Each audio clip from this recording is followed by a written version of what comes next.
আসসালামু আলাইকুম। মানুষের কথায় কথায় বলে যে বাংলাদেশের কোনো গুণী জন্মায় না, কারণ আমরা বাঙালিরা গুণীদের যে মর্ম, যে মূল্য, এটা আমরা বুঝি না। আমি তো বলি ভাই, বাংলাদেশে কোনো গুণী জন্মানোই ঠিক না।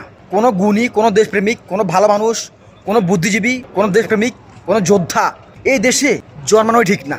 কারণ আপনি দেশপ্রেমিক, আপনি ভালো মানুষ, আপনি অন্যায়ের প্রতিবাদ করেন। দেখেন কয়দিন পরে আপনার এই আমাদের রাজনৈতিক দলের নেতারা, আমাদের পলিটিশিয়ানরা ঘুমাইরা একদম ছাদে উঠে রাখবো। কারণ এদের জন্য ঠিক আছে যারা এদেরকে ঘুমা মারতে পারে, যারা এদেরকে জেলে ভরে মারতে পারে, লাইট থেকে মারতে পারে, গুলি করে মারতে পারে, দেশ থেকে গুম করতে পারে, এরাই ঠিক আছে। আমাদের বাঙালির মতো এত নিকৃষ্ট, এত বেইমান, এত অকৃতজ্ঞ আমি আমার জীবনে দেখি নাই। আমরা কিভাবে এত অকৃতজ্ঞ হইলাম?